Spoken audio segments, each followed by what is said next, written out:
Hello, my name is Michael Vindigut, and I am the Vice President of the GCU Global Alliance. Here with me today to discuss his time teaching abroad is Professor and Chair of the GCU History Department, Dr. Scott Bennett. How are you?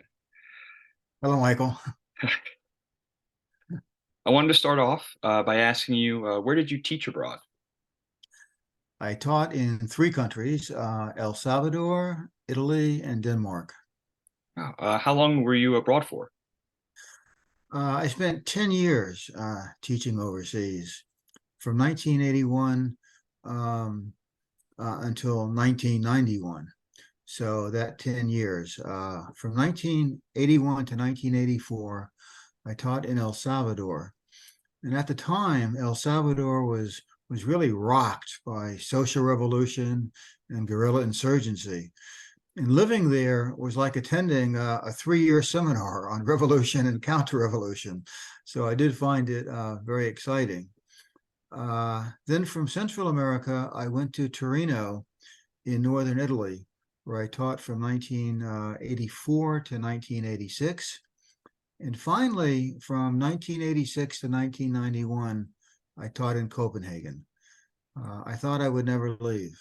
To me, Scandinavia was then and still is, um, I believe, the most humane and civilized societies on earth, uh, mainly because they're societies where the fundamental needs of all citizens are met.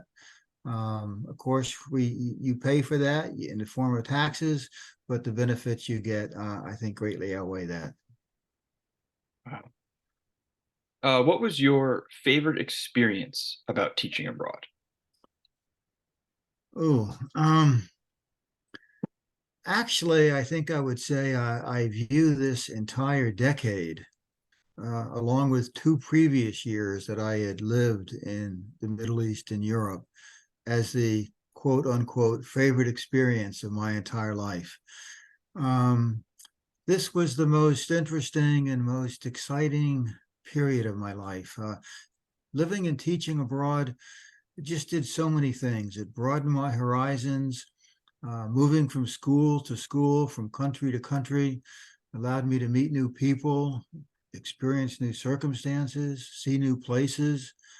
Um, this kind of constantly evolving environment or environments meant no rut, no routine, no staleness. Every couple of years, you started on a new adventure, if you will. And of course, I had always wanted to travel, and teaching abroad gives you the opportunity to travel. I had personal trips, of course, but in particularly in Italy and in Copenhagen, I had the opportunity to take students on trips all over the place to Venice, Florence, Milano, Prague. We went to Dachau concentration camps, when I was teaching the Holocaust. I took students to 2 countries that no longer exist anymore, to the Soviet Union and Yugoslavia. So this was very exciting. And in Italy, of course, I taught history, but I also was the athletic director, a very small school. I was the athletic director and basketball coach. So I had the chance to take our teams to play other schools in Italy and France, Switzerland. Um, I do want to say that these students that I had in all three of these schools, with all respect to the students at Georgian Court, were great. But these students, I mean, these were middle school students, high school students. They were incredible, and I can't really go through each a number of experiences. But I would say, for instance, in Denmark, um, many of these students were, they were second generation immigrants, particularly from Pakistan and Hong Kong. They weren't poor. But they had very kind of middle class, working class lives. But they were passionate about education. They understood the importance of education to social mobility, and they worked so hard. And I remember in Copenhagen, each summer, students assigned a book related to their courses. And the students were supposed to read that book during the summer.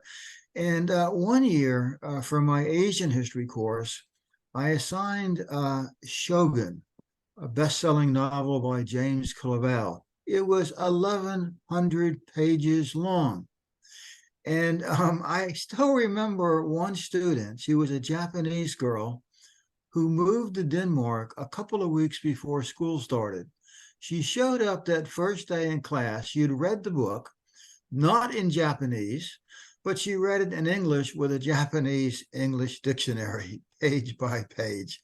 I was in awe because, you know, she spoke almost no English when she did that. So I was in awe.